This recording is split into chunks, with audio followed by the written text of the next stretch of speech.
Mengumpulkan kisah lama bisa menyeretku ke dalam pengalaman yang akan terus menghantuiku seumur hidup. Perjalanan ini bermula ketika aku ditugaskan meneliti tentang jalur kereta tua di sebuah desa terpencil di Jawa Timur. Desa yang namanya bahkan nyaris tak ada di peta digital. Penduduk menyebutnya desa Lemahbang, tempat yang konon tidak pernah sepenuhnya terang meski matahari bersinar. Aku tiba menjelang senja. Kabut sudah menggantung rendah menelusup di antara pepohonan bambu dan rumah-rumah. Jalanan menuju desa berkelok tajam dan sunyi. Hanya ada suara serangga yang terdengar seperti bisikan lembut dari balik kabut. Seorang pria tua yang menjemputku di perempatan hanya berkata singkat, "Kalau malam, jangan ke rel, nak. Apapun yang kamu dengar, jangan ditanggapi." Nada suaranya datar, tapi matanya penuh sesuatu yang seperti takut dan pasrah. Pondok tempatku menginap berdiri agak jauh dari permukiman. Dari jendela kamar, aku bisa melihat potongan rel berkarat yang memanjang ke arah utara. Rel itu tampak seperti urat mati yang membelah tanah sepi. Konon, rel itu sudah tidak aktif sejak tahun ke-1978. Ada kecelakaan besar, begitu cerita warga.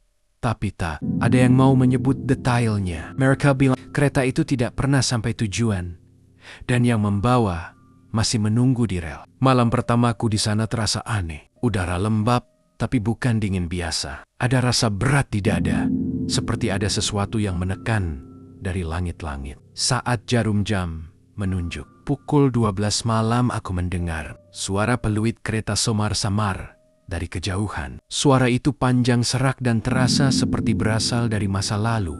Aku menahan napas. Tak mungkin, pikirku. Rel itu sudah mati. Tak ada listrik, tak ada lokomotif. Tapi suara itu nyata. Tak lama setelahnya, bau minyak pelumas tercium. Bau khas besi dan oli tua, persis seperti di ruang mesin kereta. Padahal jendela kamarku tertutup rapat. Aku menyalakan lampu. Tapi anehnya, cahaya redup. Bohe lampu berkedip-kedip, seolah menolak untuk hidup terang. Di dinding dekat jendela, aku melihat sesuatu menetes. Cairan kental berwarna hitam. Kupikir itu air hujan bercampur. Jelaga.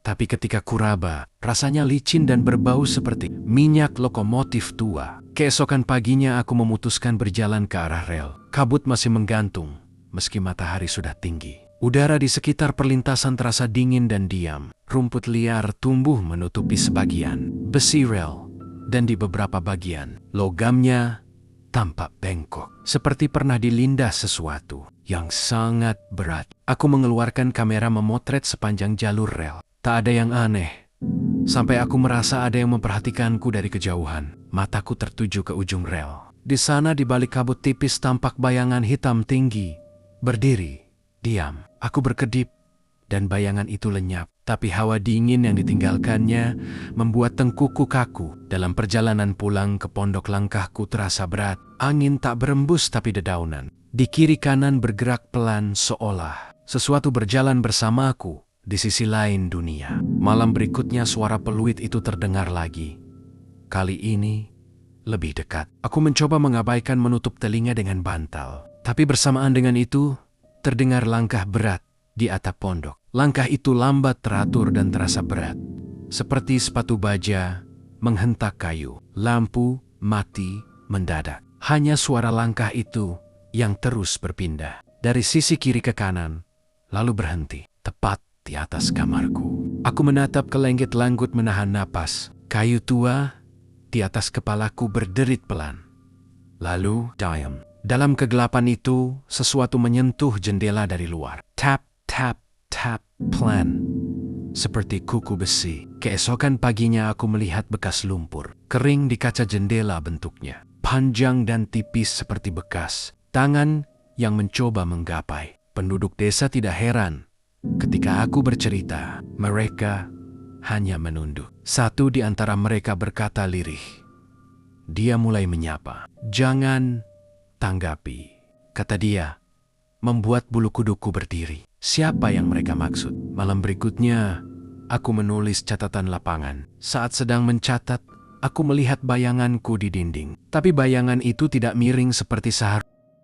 Bayangan tubuhku terlihat tegak, padahal posisi tubuhku membungkuk di meja. Dan di samping bayangan itu, tampak bayangan lain lebih tinggi tegak sempurna. Aku membalik badan spontan. Tak ada siapa-siapa di belakangku, tapi bau minyak itu kembali. Dari hari ke hari, rasa ingin tahuku justru makin besar. Aku ingin tahu siapa sosok yang disebut penduduk itu. Salah satu warga tua memberiku petunjuk. Coba cari di kantor kepala desa, ada arsip lama tentang masinis yang tewas di rel itu. Keesokan harinya, aku menemukan map berdebu. Di dalamnya ada beberapa foto hitam putih kecelakaan lokomotif tahun ke-1978. Salah satu foto memperlihatkan masinis muda dengan wajah keras, tapi matanya gelisah. Di balik foto itu tertulis dengan tinta pudar, "Aku mencari kunci." Kata itu membuat punggungku dingin. Concierge, sejak malam itu, aku mulai mencium bau lumpur bercampur besi. Di depan pintu pondokku selalu ada jejak lumpur basah, seperti bekas sepatu berat. Jejak itu berhenti tepat di ambang pintu, tidak pernah masuk ke dalam. Suatu sore aku memutuskan kembali ke perlintasan untuk mencari petunjuk. Langit redup jingga, kabut turun lebih cepat dari biasanya. Aku menelusuri sisi rel yang dulu pernah kulewati. Di antara rumput aku melihat sesuatu berkilat tertimbun tanah. Kuutak-atik dengan ranting. Sebuah benda logam berkarat muncul.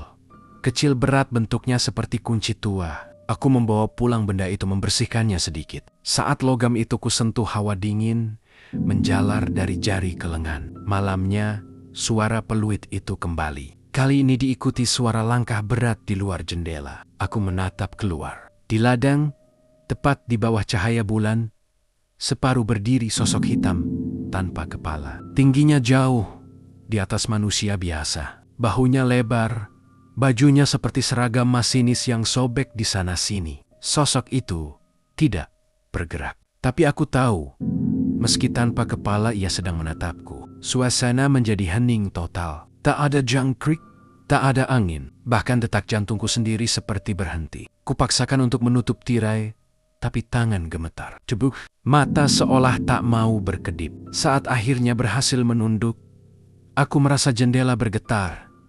Duk, duk.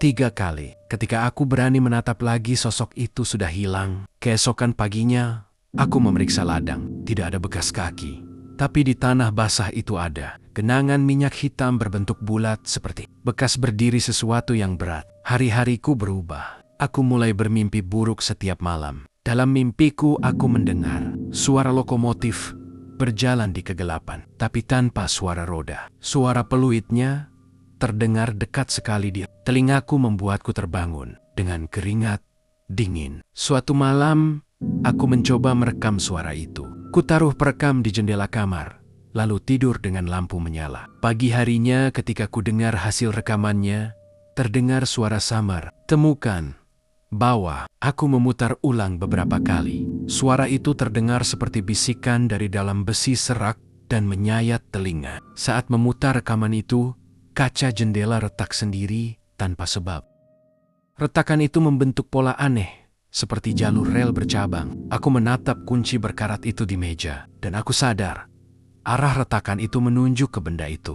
Seketika, hawa di dalam pondok menjadi berat. Angin berhenti. Api lilin yang kupasang menunduk, seperti ditekan. Aku memutuskan, aku harus kembali ke rel malam ini. Aku harus mengembalikan kunci itu. Menjelang senja, langit berubah kelabu. Awan turun begitu rendah, hingga terasa seperti bisa kusentuh. Aku berjalan membawa kunci itu dalam genggaman berat, dingin dan terasa seolah berdenyut. Setiap langkah menuju perlintasan terasa jauh. Angin berhenti. Hanya suara nafasku sendiri yang kudengar, disertai gema aneh dari balik kabut. Desa seolah menolak aku pergi. Daun-daun kering bergesekan tanpa arah, tapi tidak ada angin yang bergerak. Di pertigaan menuju rel, aku melihat seorang nenek duduk di bel bambu, menatap kosong. Ia berbisik lirih.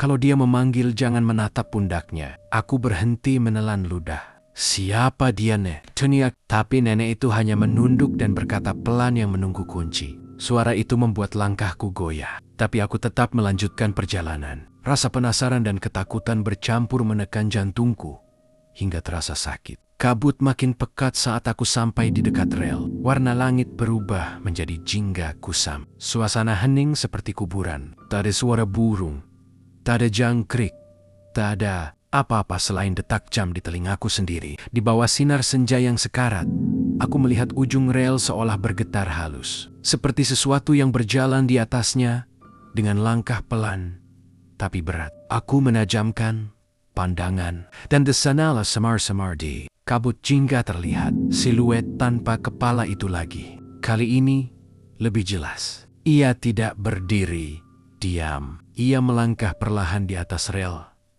tapi langkahnya tak menghasilkan suara sama sekali.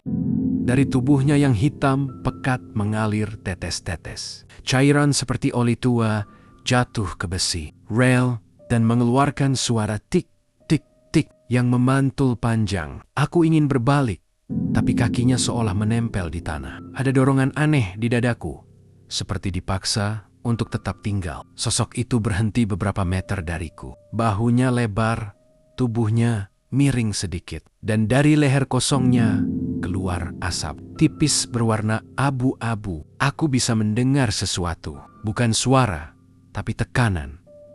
Seperti desahan udara yang bergetar di dalam kepalaku sendiri. Kembalikan yang bukan milikmu. Suaranya tidak keluar dari mulut, melainkan dari udara di sekitarku. Setiap kata terasa menusuk gendang telinga dingin dan berat. Aku mengangkat tangan, memperlihatkan kunci berkarat itu. Ini yang kau cari? Ini. Suaraku bergetar. Sosok itu mendongok sedikit, dan dari leher kosongnya keluar suara berderak seperti besi patah. Dari bawah tubuhnya muncul genangan minyak hitam yang semakin lebar menelan ujung rel. Aku tahu aku harus mengembalikan kunci itu ke tempatnya, tapi aku tidak tahu di mana tempat itu. Kabut di sekitarku berputar perlahan membentuk pusaran seperti aliran udara panas di atas rel. Di tengah pusaran itu aku melihat sekilas lokomotif hitam tanpa masinis. Suara roda besi bergesekan pelan, tapi rel di bawahku tidak bergerak. Semua hanya bayangan tapi terasa nyata. Aku menatap ke tangan kunci itu bergetar. Setiap kali aku menggenggam lebih erat, hawa dingin dari benda itu menembus tulang. Lalu aku mendengar sesuatu dari dalam tanah. Suara napas panjang seperti seseorang yang tertimbun. Aku masih di sini. Bisikan itu muncul parau berlapis gema logam. Aku terhuyung hampir jatuh ke tanah. Kunci itu meluncur dari tanganku dan berhenti tepat di antara dua besi rel. Saat itu juga bumi bergetar pelan. Dari kejauhan terdengar suara peluit kereta kali ini. Sangat jelas menusuk dan panjang. Kabut menyingkir sedikit. Aku melihat bayangan hitam itu kini lebih dekat, jaraknya tak sampai 2 meter. Tidak ada kepala di atas pundaknya, hanya kehampaan. Berputar seperti kabut hitam yang tak pernah berhenti. Dari kehampaan itu keluar cahaya redup mirip bara yang hampir padam berkelip sekali, lalu hilang. Aku tahu aku sedang menyaksikan sesuatu yang seharusnya tidak kulihat, tapi tubuhku tak bisa berlari. Sosok itu mengangkat tangannya perlahan. Tangannya besar yari-yari panjang, seperti besi meleleh. Ia menunjuk ke arah kunci di tanah. Aku menendak. Kunci itu kini berdiri tegak sendiri, bergetar halus, lalu berputar. Suara logamnya menggema nyaring, lalu tiba-tiba berhenti. Dari kejauhan terdengar derit seperti roda kereta mulai bergerak di rel mati. Sosok itu tetap diam, tapi udara di sekitarku berubah drastis. Dingin, hilang, berganti panas kering yang membuat kulitku perih. Aku mengangkat kepala. Di balik kabut aku melihat bayangan besar. Lokomotif, tua tanpa suara, tanpa api, hanya asap. Hitam tebal keluar dari tempat kepala. Masinis seharusnya berada. Aku sadar, aku tidak lagi berdiri di dunia yang sama. Rel di bawah kakiku kini berkilat seperti baru. Suara deru mesin terdengar dari segala arah, tapi tak ada satupun orang di sana. Sosok tanpa kepala itu perlahan memudar, tapi sebelum benar-benar lenyap, ia menunduk sedikit seolah memberi salam. Dari arah pundaknya terdengar desahan. BLM. Lalu, semuanya gelap. Aku tidak tahu apa yang terjadi setelah itu. Yang ku tahu hanya satu. Saat aku terbangun, kunci itu sudah tidak ada di tanah. Tapi di dada kiriku ada bekas luka kecil berbentuk seperti kepala kunci logam. Ketika aku sadar, pagi sudah menjelang. Cahaya matahari menembus tirai pondokku yang lembab. Tapi tubuhku terasa berat seolah semalam aku berlari jauh. Kemeja yang kupakai robek di bagian dada, tepat di atas. Bekas luka berbentuk kepala kunci itu. Luka itu tidak berdarah, tapi terasa panas dan berdetak pelan. Aku mencoba mengabaikan, menenangkan diri dengan berpikir itu hanyalah mimpi.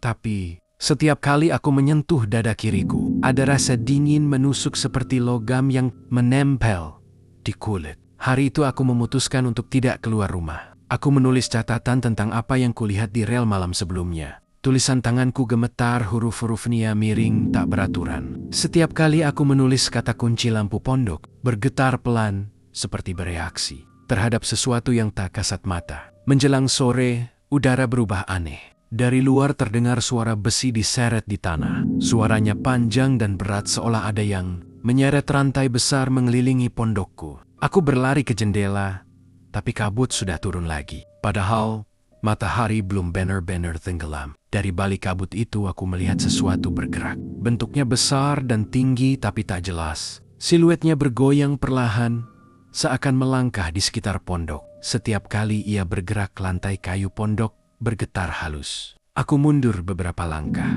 Pintu berderit sendiri. Suara rantai berhenti mendadak. Hening. Tak ada suara apapun. Tapi hawa dingin tiba-tiba masuk lewat celah dinding, membuat lilin di meja padam. Di dalam kegelapan, aku mendengar sesuatu menggesek. Plafon. Krik. Krik. Pelan, tapi jelas. Langit-langit kayu tua di atas kepalaku berderit seolah menahan beban berat. Debu jatuh perlahan, seperti abu. Aku menatap ke atas dengan senter kecil di tangan. Lalu kulihat dua telapak kaki hitam menggantung terbalik dari selapapan. Aku terdiam. Nafasku tercekat. Kaki itu diam tak bergerak, lalu perlahan menghilang ke atas plafon. Aku mundur sambil gemetar. Baru saja aku menyadari, lantai di bawah kakiku basah. Ku kesek dengan tangan dan cairan itu kental hitam berbau oli, seperti minyak yang menetes dari sesuatu di atas. Aku tak bisa tidur malam itu. Setiap kali mataku terpejam, aku mendengar bisikan samar. Kadang dari jendela, kadang dari bawah tempat tidur. Selalu kata yang sama, bawa kembali. Bawa kembali. Tapi apa yang harus kubawa? Kuncinya sudah hilang. Pagi berikutnya aku memeriksa sekitar pondok. Di depan pintu ada jejak lumpur basah lagi. Tapi kali ini bukan hanya dua. Ada 3 pasang jejak saling tumpang tindih menuju ke arah rel. Tanah di sekitar pondok retak kecil dan di antara retakan itu keluar asap tipis berbau besi. Aku mulai berpikir untuk pergi dari desa itu. Tapi setiap kali aku bersiap, langit tiba-tiba berubah mendung dan kabut datang lebih cepat dari biasanya. Seolah sesuatu tak mengizinkanku meninggalkan tempat itu. Suatu sore aku pergi ke rumah kepala desa untuk berpamitan. Tapi rumah itu kosong. Semua jendela tertutup, pintunya terkunci dari dalam. Di pagar rumah ada papan kecil bertuliskan, "Tutup karena duka." Aku bertanya pada warga di jalan. Seorang ibu tua menjawab, "Pak Kepala meninggal 2 malam lalu. Katanya jatuh di perlintasan." 2 malam lalu, malam saat aku ke rel terakhir kali. Aku menahan rasa dingin di tengkukku. Apakah dia juga melihat sosok itu? Dalam perjalanan pulang ke pondok, aku memperhatikan bahwa setiap jendela rumah yang kulewati memiliki daun pintu yang setengah terbuka. Di balik celah, ada mata-mata yang menatapku tanpa berani keluar. Mereka tahu sesuatu, tapi tak seorang pun berani bicara. Malamnya, aku menyalakan perekam lagi. Kali ini kuletakkan di dekat pintu, bukan di jendela. Aku berharap bisa menangkap suara langkah atau suara rantai itu. Tapi yang kudapat jauh lebih menakutkan. Sekitar pukul 2 dini hari, terdengar jelas suara ketukan pelan di pintu. 3 kali. Lalu suara napas berat panjang seperti seseorang berdiri di depan pintu, hanya terpisah oleh kayu tipis. Aku tidak berani membuka, tapi perekam menangkap sesuatu lagi. Setelah itu, bisikan sangat pelan. Kunci itu bukan punyamu. Suara itu serak dalam dan terasa sangat dekat di telinga kiri. Aku meloncat dari tempat tidur menyalakan lampu, tapi lampu tak mau menyala. Saat itu juga bayanganku di dinding tampak lagi, tapi kali ini bukan satu. Ada dua bayangan. Yang satu bayangan diriku, dan yang satu lagi berdiri tegak. Lurus, lebih tinggi, bahunya lebar. Di atas bahunya hanya ada ruang kosong yang berputar seperti asap. Aku berteriak, tapi suaraku tak keluar. Bibirku kaku seolah ada yang menahan dari dalam. Ketika aku memejamkan mata, ku dengar suara berbisik dari arah bayangan itu. Aku tak bisa pergi. Kau yang memegangnya. Aku tersungkur. Ketika membuka mata, lagi bayangan itu sudah hilang, tapi pintu depan terbuka sedikit. Dari luar kabut menyusup masuk perlahan bersama bau oli dan besi panas. Aku tahu malam itu aku tidak sendirian lagi di pondok ini. Sejak saat itu aku mulai kehilangan waktu. Ada hari-hari di mana aku merasa terjaga, tapi ketika menatap jam, ternyata sudah pagi. Tanpa aku sadar telah melewatinya. Dalam jeda-jeda itu aku sering menemukan tulisan di buku catatanku. Tulisan tanganku sendiri, tapi bukan aku yang menulisnya. Tulisan itu pendek, selalu kalimat sama. Kunci harus dikembalikan ke rumah besi. Aku tidak tahu apa yang dimaksud rumah besi. Aku mencoba bertanya pada warga, tapi mereka hanya menggeleng. Sampai seorang kakek tua yang duduk di pos ronda berkata pelan, "Dulu di ujung rel ada rumah penyimpanan lokomotif. Sekarang tinggal puing." Aku langsung tahu, itulah yang disebut rumah besi. Malamnya, aku menyiapkan senter lilin dan buku catatan. Aku tahu ini gila, tapi aku harus melihatnya sendiri. Kabut datang sebelum aku berangkat. Aku mengenakan jaket dan menyalakan senter kecil. Jalan menuju rumah besi penuh ilalang. Bau karat dan oli memenuhi udara seolah tempat itu masih hidup, meski sudah lama mati. Bangunannya tampak seperti gudang besar dari besi tua. Atapnya berlubang, dindingnya tertutup lumut hitam. Ketika aku mendorong pintunya, suara berderit panjang memecah keheningan. Di dalam gelap total, tapi aku bisa melihat bayangan besar di tengah ruangan. Bentuknya seperti lokomotif, tua tanpa roda. Aku mendekat perlahan. Lantai penuh jejak lumpur hitam, sama seperti di depan pondokku. Di bawah senter aku melihat sebuah papan nama logam di dinding. Bertuliskan angka 19.780.923. Malam kecelakaan. Tanganku gemetar. Itu tanggal yang sama dengan tragedi yang kucari dalam arsip. Saat aku mendekati lokomotif itu, udara di dalam gudang tiba-tiba berubah. Panas berganti dingin, menusuk. Senterku berkedip 3 kali, lalu padam total.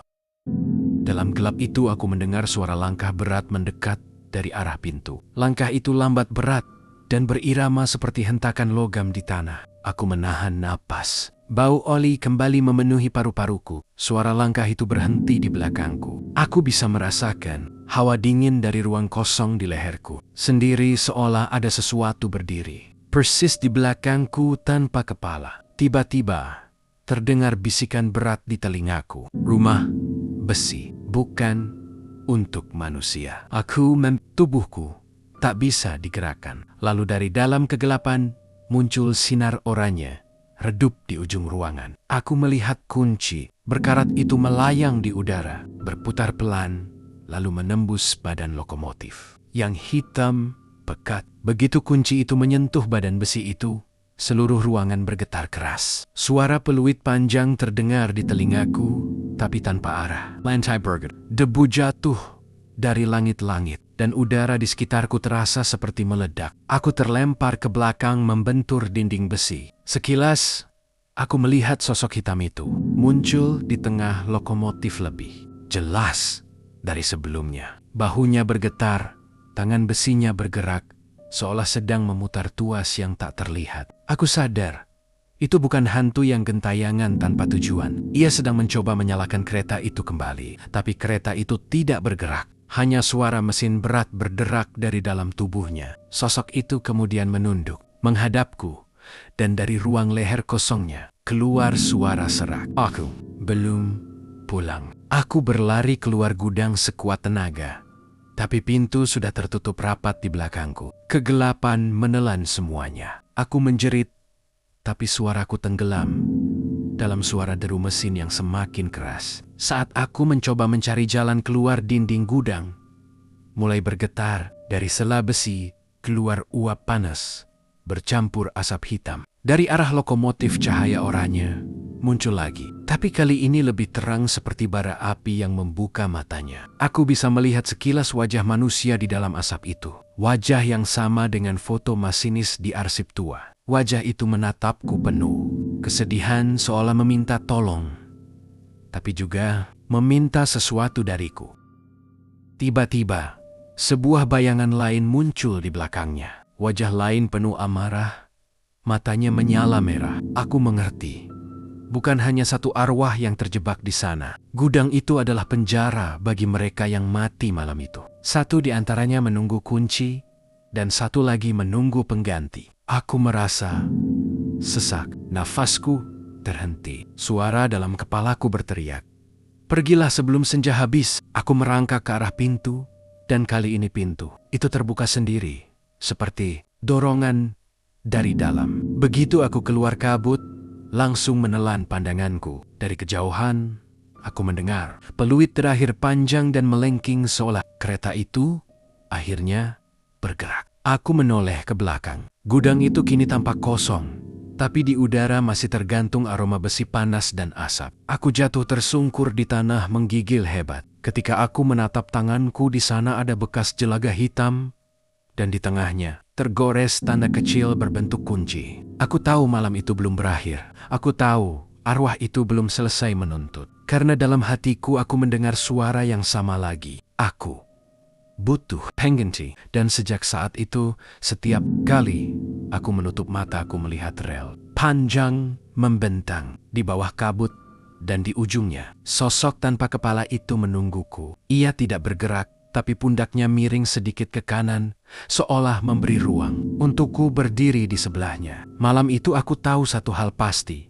Kutukan rel itu belum berakhir. Aku baru saja menjadi bagian dari penantiannya. Malam setelah aku keluar dari rumah besi, aku tak bisa tidur. Suara peluit itu terus bergema di dalam kepalaku. Bukan sekadar gema, seperti berasal dari dalam dadaku sendiri. Setiap kali aku menutup mata, aku melihat rel. Tapi kali ini bukan rel di desaku. Rel itu membentang di tempat asing, di bawah langit merah gelap, dikelilingi kabut tebal dan kilatan. Cahaya oranye seperti bara api. Aku mendengar teriakan orang-orang, suara logam beradu. Dan di antara semua itu, suara seseorang berteriak histeris, "Hentikan kereta!" Remnya tak berfungsi. Aku membuka mata dengan keringat dingin membasahi seluruh tubuh. Tapi ruangan pondokku kini bukan seperti biasanya. Dindingnya bergoyang pelan, seperti gerbong yang sedang berjalan. Lantai di bawahku bergetar pelan ritmis. Duk, duk, duk, duk. Aku berdiri tergesa, menatap keluar jendela. Tapi yang kulihat bukan hutan atau jalan tanah. Yang kulihat adalah bayangan-bayangan orang duduk di kursi. Panjang wajah mereka, buram tangan mereka menggenggam erat sesuatu yang tak terlihat. Semuanya diam, tapi tubuh mereka bergetar kecil, seperti sedang menahan tangis. Aku mencoba berbicara, tapi suaraku tak keluar. Dunia di luar kaca bergerak cepat, kabut bayangan pepohonan dan kilatan cahaya merah. Aku sadar, aku sedang berada di dalam kereta yang sama dengan mereka malam itu. Salah satu penumpang menoleh perlahan padaku. Wajahnya separuh gosong, matanya kosong, tapi bibirnya bergerak tanpa suara. Ia menunjuk ke arah depan gerbong. Aku mengerti maksudnya. Aku harus melihat ke depan. Aku berjalan pelan di antara mereka. Setiap langkah terasa berat, seolah udara di sini lebih kental dari kabut biasa. Saat aku mencapai ujung gerbong pintu, besinya terbuka sendiri dengan suara berat. Ruangan di depan adalah ruang masinis. Di sana tubuh besar seorang pria sedang memutar tuas rem sekuat tenaga. Peluh bercampur darah menetes dari dahinya. Tapi sesuatu yang aneh, di tubuh itu tak ada kepala. Ia bergerak seolah tak peduli. Tangannya kuat memutar tuas yang sudah patah, mencoba menghentikan laju kereta yang tak terkendali. Aku ingin berteriak tapi tak bisa. Hanya air mata yang menetes tanpa kusadari. Dari arah luar jendela, aku melihat percikan api dari roda besi. Kereta itu melaju terlalu cepat menuju tikungan tajam di depan. Seseorang menjerit. Remnya putus, semua lampu padam bersamaan. Lalu hanya ada cahaya merah menyala. Seperti kobaran api yang menyapu segalanya. Suara besi hancur. Tubuh-tubuh terlempar. Aku sendiri merasakan sesuatu. Menarikku keluar membentur udara. Lalu jatuh di antara asap dan tanah. Aku mencoba berdiri tapi dunia di sekitarku berubah. Tak ada lagi rel, hanya tanah terbuka dan kabut yang berputar. Lalu dari kejauhan, sosok besar itu datang. Masinis tanpa kepala, masih menggenggam kunci yang sama, seperti di dadaku. Langkahnya berat. Rantai besi mengikutinya seperti ekor. Setiap langkah membuat tanah di bawahnya bergetar. Ia berhenti di depanku. Tubuhnya menjulang, bahunya dipenuhi bekas luka bakar dan potongan kain. Seragam yang robek. Dari lehernya keluar asap hitam pekat yang berputar membentuk wajah samar. Wajah itu bukan hanya satu, tapi banyak. Wajah-wajah penumpang yang mati malam itu menatapku dari dalam asap. Aku terjatuh menutup telinga, tapi suara mereka tetap menembus kepalaku. Kami belum pulang. Kau yang memanggilnya kembali. Kembalikan kunci itu. Aku memegang dadaku. Luka berbentuk kunci itu kini menyala merah seperti besi panas. Masinis itu mengangkat tangannya, menunjuk langsung ke dadaku. Lalu aku melihat kuncinya tertanam di dalam tubuhku. Aku berteriak sekuat tenaga, tapi suaraku tenggelam dalam raungan besi yang bergema. Dari segala arah, ia berjalan mendekat. Setiap langkahnya seperti mengguncang bumi. Tangan besinya menyentuh dadaku, dan seketika seluruh tubuhku terasa seperti dibakar dari dalam. Cahaya oranye memenuhi pandanganku, dan dalam sekejap aku melihat bayangan masa lalu. Malam kecelakaan, suara jeritan, dan wajah-wajah yang terjebak dalam api. Lalu aku melihat sesuatu yang tak pernah kuceritakan pada siapapun sebelumnya. Di dalam bayangan itu ada seorang anak kecil di tepi rel, menangis memanggil ayahnya. Masinis itu menoleh mencoba menarik rem untuk menghindarinya, tapi sistem gagal. Tabrakan tak terelakkan. Anak itu adalah putranya sendiri. Dan setelah kecelakaan itu, tubuh sang masinis tidak pernah ditemukan utuh. Hanya seragam dan topi. Sekarang aku mengerti. Ia tidak bisa pergi karena masih mencari anaknya yang mati di rel yang sama. Aku menatapnya lagi. Dan kali ini dari dalam leher kosongnya muncul wajah anak kecil itu menatapku dengan mata gelap. Kunci itu milik ayahku, katanya lirih. Tubuhku gemetar tapi tangan itu memegang. Pergelangan tanganku erat menuntunku mendekat. Kembalikan, atau kau yang akan menggantikan. Aku tak punya pilihan. Aku menekan dadaku, mencoba menarik benda panas itu keluar. Suara logam bergesek menggema di telingaku. Perlahan kunci itu keluar, meneteskan darah hitam pekat dari bekas lukanya. Begitu kunci itu terlepas, tanah di bawah kami mulai bergetar keras. Kabut berubah menjadi pusaran besar, menarik segala yang ada di sekitarnya. Masinis tanpa kepala itu menatapku, atau aku merasa ia menatapku, lalu mengulurkan tangan besinya, memegang kunci itu dengan lembut. Sekarang kereta bisa berhenti, katanya pelan, dengan suara yang terdengar di dalam pikiranku. Ia berbalik, berjalan ke arah pusaran kabut yang kini memancarkan cahaya merah keemasan. Setiap langkahnya membuat tubuhnya perlahan larut, menjadi abu dan besi karat sampai akhirnya hanya rantai yang tersisa di tanah. Suara peluit panjang terdengar sekali lagi, tapi kali ini lembut seperti perpisahan. Lalu semuanya hening. Aku berdiri di tanah kosong. Kabut menghilang perlahan, menyisakan rel tua yang berkarat. Aku masih memegang dadaku yang berlubang kecil. Tapi luka itu kini tak lagi berdarah. Dari kejauhan, matahari mulai terbit. Untuk pertama kalinya dalam beberapa hari aku melihat warna jingga di langit tanpa kabut. Aku berjalan pulang dengan langkah gontai. Pondokku masih berdiri, tapi kini terlihat lebih tua, lebih lusuh. Di meja perekam suaraku menyala sendiri. Aku menekan tombol putar. Dari sana terdengar suara laki-laki tua.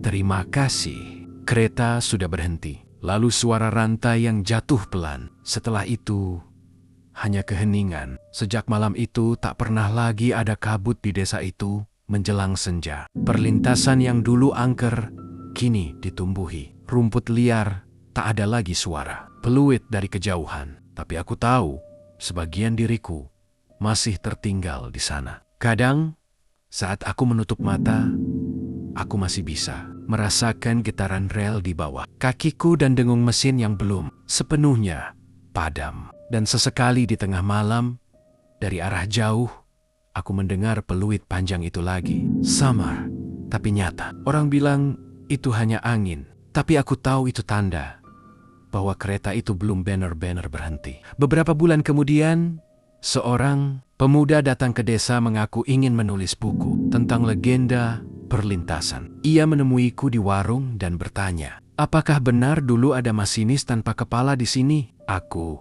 hanya tersenyum. Sudah tak ada jawabku. Tapi ketika ia pergi, aku melihat di punggung tangannya ada bekas luka kecil berbentuk kepala kunci. Dan malam itu peluit itu terdengar lagi lebih dekat. Aku menatap keluar jendela. Kabut tipis mulai turun, meski seharusnya musim kemarau. Di kejauhan, di atas rel, tampak sosok tinggi tanpa kepala. Berdiri dia menatap ke arah pondokku. Di tangannya rantai besi berayun perlahan. Tapi kini, di ujung rantai itu, tergantung kunci yang baru. Kuncinya lebih kecil, lebih bersih, dan aku tahu itu bukan milik masinis lagi. Itu milik seseorang yang masih hidup. Aku terpaku tak bisa berpaling. Sosok itu kemudian perlahan menghilang ke dalam kabut, meninggalkan aroma oli yang samar. Sejak malam itu, aku berhenti merekam. Aku berhenti menulis. Tapi kadang, aku mendengar pintu pondok berderit sendiri saat senja. Dan setiap kali kulihat ke depan pintu ada bekas lumpur segar berbentuk seputo besar. Aku tahu ia masih menunggu, tapi bukan aku lagi yang ditunggunya. Mungkin pemuda itu. Mungkin orang lain yang datang dengan rasa penasaran seperti aku dulu. Karena di rel itu waktu tidak berjalan seperti di tempat lain. Ia berputar mencari pengganti. Setiap kali ada yang berani memanggilnya lagi. Dan setiap kali peluit itu terdengar, di antara kabut berarti satu jiwa baru sedang naik ke kereta yang tak pernah berhenti. Aku menatap rel itu untuk terakhir kalinya dari jauh dan berdoa dalam hati agar tak ada lagi yang mencarinya. Tapi dalam hati kecilku aku tahu, rasa penasaran manusia lebih kuat dari doa. Dan selama rel itu masih tertanam di tanah, kutukan masinis tanpa kepala akan tetap hidup. Suara angin malam menyeret rantai besi imajiner di benakku. Kadang aku merasa rantai itu sekarang melingkari pikiranku sendiri. Aku mencoba melupakan, tapi setiap kali matahari tenggelam, aku melihat bayangan kabut berwarna oranye di ufuk barat, seperti bara yang tak mau padam. Dan di dalam cahaya senja itu, aku mendengar suara berat berbisik dari jauh. Perjalanan belum selesai. Aku menutup telinga, tapi suara itu tetap terdengar. Lebih dalam seolah datang dari Palaktana. Rel ini menuju tempat semua penyesalan berhenti. Lalu dari balik kabut samar-samar, terlihat bentuk lokomotif tua. Berjalan perlahan, tanpa masinis. Gerbongnya kosong. Tapi di setiap jendelanya ada bayangan wajah-wajah. Samar menatap keluar dengan tatapan kosong. Peluitnya terdengar panjang dan dalam menggema. Sampai jauh ke lembah di bawah desa. Aku tahu malam itu adalah malam terakhir aku akan mendengarnya. Karena besoknya aku berangkat meninggalkan desa itu tanpa menoleh ke belakang.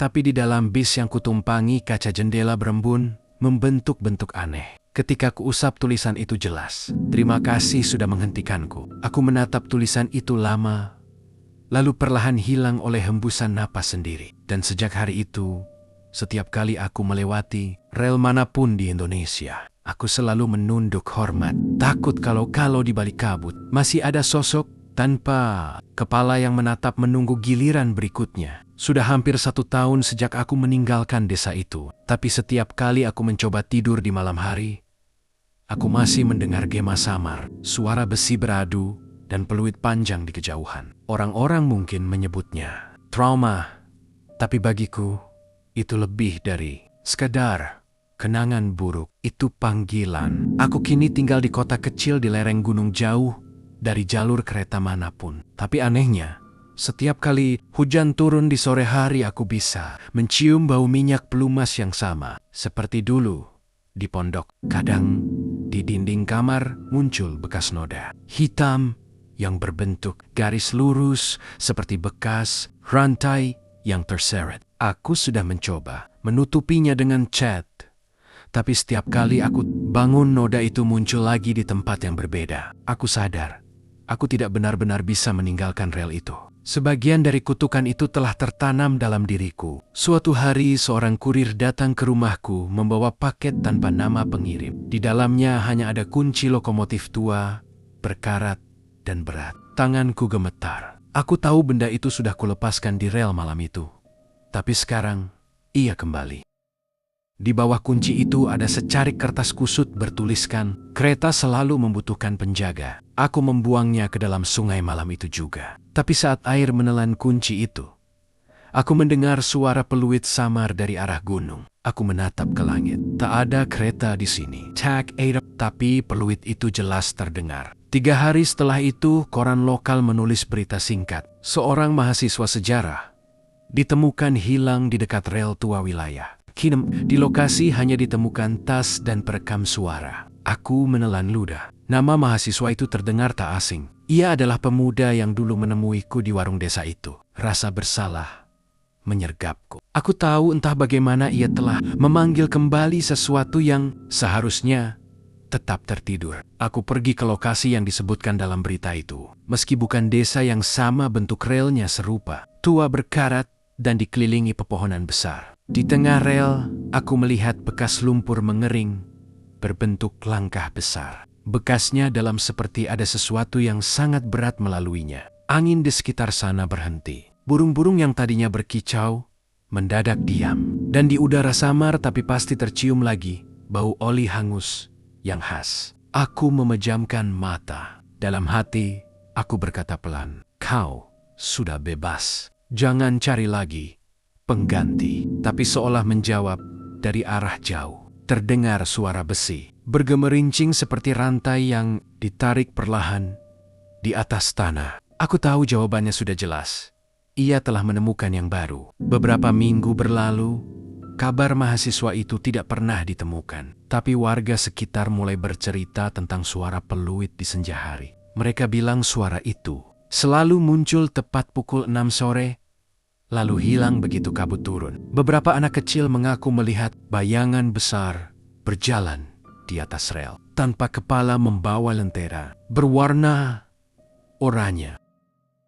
Penduduk menamai sosok itu penunggu jalur Kedung Karang. Aku hanya bisa terdiam membaca kisah itu di koran. Dalam hati aku tahu, itu bukan lagi masinis tua yang dulu menghantui desaku. Yang baru, penjaga pengganti.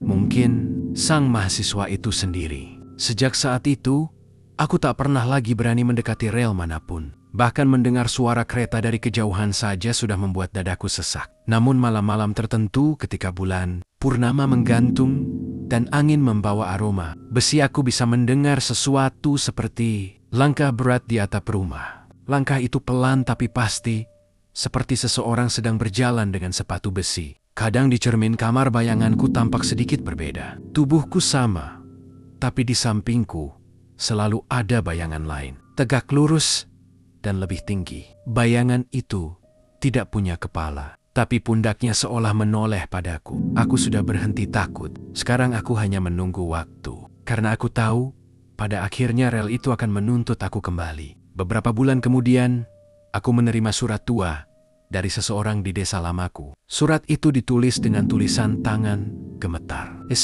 Rendra Kabut sudah kembali. Rel memanggil lagi. Aku menatap surat itu lama. Di ujungnya ada bercak hitam seperti sisa oli. Malam itu aku bermimpi berdiri di perlintasan yang sama. Tapi semuanya hancur dipenuhi abu dan suara roda besi dari bawah tanah. Di ujung rel, aku melihat sosok tanpa kepala itu berdiri. Menatapku kali ini. Membawa 2 lentera oranye. 1 lentera padam. 1 lagi masih menyala. Aku tahu apa artinya. Satu arwah telah pergi, satu lagi menunggu giliran. Saat aku terbangun, bajuku basah oleh keringat, tapi di meja ada kunci berkarat yang sama. Kini dengan ukiran baru bertuliskan R di gagangnya. Tanganku gemetar hebat, tapi entah kenapa aku tak bisa membuangnya kali ini. Ada bagian dari diriku yang merasa harus menyimpannya. Sejak hari itu, hidupku berubah pelan-pelan. Setiap kali senja datang, aku merasakan getaran halus di tanah, seperti ada rel besi di bawah rumahku sendiri. Kadang lampu bergetar dan udara terasa lebih berat. Tapi yang paling mengganggu adalah suara dari bawah lantai. Duk-dak-dak, irama roda kereta yang berjalan lambat. Aku tahu saat itu tiba, aku tidak akan sempat lari. Karena sesuatu yang telah ditandai oleh kunci tidak bisa kabur dari panggilannya. Malam terakhir sebelum aku menulis catatan ini, aku mendengar ketukan di pintu. 3 kali. Berat. Saat kubuka tak ada siapapun, tapi di tanah ada bekas jejak besar yang basah. Lumpur dan sedikit bercak oli di sisinya. Angin malam membawa suara berat dari jauh. Peluit panjang serak menggema seperti dari bawah bumi. Aku tahu, ia sudah dekat. Aku menulis catatan ini dengan tangan gemetar agar orang lain tahu bahwa legenda itu bukan hanya cerita. Rel itu masih ada dimanapun kabut turun di senja hari. Ia berpindah mencari jalur baru, mencari penjaga baru, dan bagi siapapun yang menemukannya, jangan pernah bawa pulang apapun dari sekitar sana. Bahkan batu kecil pun bisa menjadi pengikat. Aku tahu, karena kuncinya kembali padaku. Bukan karena ia salah jalan, tapi karena ia memilihku. Di luar rumah suara langkah berat mulai terdengar. Satu persatu genteng bergetar, debu turun dari langit-langit. Aku menatap jendela. Di luar kabut turun pelan, menelan pohon jalan. Dan akhirnya seluruh dunia di luar kaca. Di tengah kabut itu, samar-samar terlihat bayangan besar melangkah mendekat. Tanpa kepala membawa lentera oranye yang kini menyala terang. Setiap langkahnya diiringi suara rantai yang menyeret pelan. Aku bisa merasakannya di dada. Seperti getaran mesin yang mulai hidup. Aku berdiri tak lagi bisa melawan. Di udara bau minyak pelumas memenuhi paru-paruku. Sosok itu berhenti di depan jendela, lalu perlahan mengangkat lentera. Cahaya oranye itu memantul di mataku sendiri. Dan di kaca aku melihat 2 bayangan.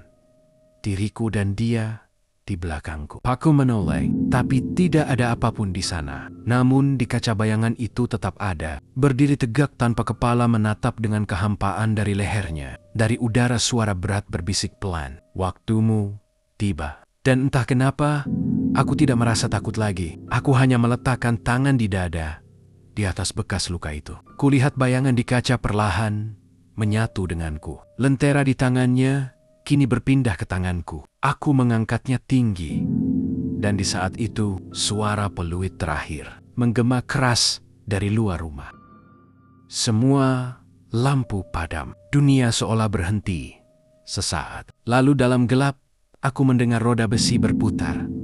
Pelan, tapi terus bergerak. Aku tidak tahu berapa lama suara itu berlangsung. Tapi ketika aku sadar, aku sudah tidak berada di rumahku lagi. Aku berdiri di atas rel. Dikelilingi kabut oranye memegang lentera yang menyala pelan. Dari kejauhan, suara peluit terdengar. Kereta tua itu muncul perlahan dari balik kabut berjalan lambat tanpa penumpang. Aku tahu harus apa. Aku berdiri di samping rel, mengangkat lentera sebagai tanda. Kereta berhenti di depanku. Pintu gerbong terbuka perlahan. Dari dalamnya keluar Bayongan Ba Anggan. Wajah penumpang lama menunduk padaku satu persatu sebelum menghilang menjadi cahaya. Aku tersenyum kecil. Untuk pertama kalinya tidak ada rasa takut. Kereta itu kembali bergerak kali ini tanpa suara menuju kabut yang semakin padat. Dan di udara suara lembut terdengar.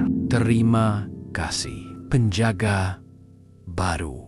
Aku berdiri sendirian di sana, menatap kereta itu lenyap dalam kabut. Lentera di tanganku perlahan padam. Hanya rel yang tersisa dan udara dingin yang berat. Pagi, penduduk desa yang lewat menemukan rel itu bersih, seolah baru diperbaiki. Tak, kaki tak ada lumpur, hanya lentera. tua yang tergantung di tiang perlintasan. Di bawah lentera itu terukir di tanah kata-kata samar. Kereta sudah berhenti. Mereka tak tahu siapa yang menulisnya. Tapi sejak hari itu, kabut tak pernah lagi turun di perlintasan itu. Namun, beberapa tahun kemudian, seorang sopir truk mengaku melihat bayangan pria berjalan di atas rel malam hari, membawa lentera oranye.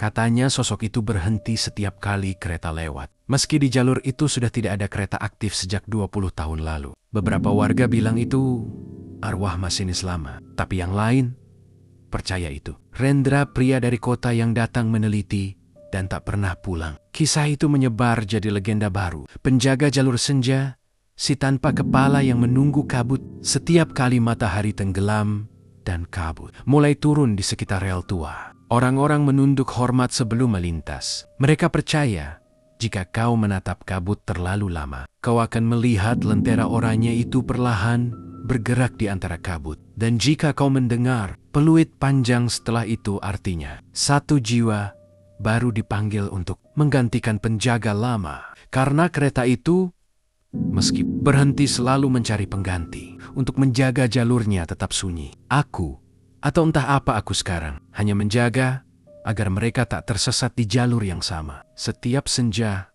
aku berjalan perlahan di atas rel membawa lentera yang tak pernah padam sepenuhnya. Aku mendengar peluit dari kejauhan dan tahu di dunia manusia waktu terus berjalan. Tapi di sini, rel tak pernah usai. Dan selama kabut masih turun di perlintasan senja, aku akan tetap di sini, menjaga, menunggu, memastikan kereta berhenti pada waktunya. Jadi jika suatu hari kau melewati rel tua saat senja dan melihat cahaya oranye dari kejauhan, jangan menatap terlalu lama. Cukup berdoa pelan, lalu jalan terus. Karena bisa jadi, itu aku. Menatap balik dari balik kabut, memastikan kau bukan pengganti berikutnya. Karena sekali kau menatap mata lentera itu, rel di bawah kakimu tak akan mengarah ke rumah lagi. Dan begitulah akhir ceritaku, atau mungkin awal dari perjalanan berikutnya. Di dunia di mana kabut dan besi saling berbisik kereta di perlintasan, senja tak pernah benar-benar berhenti.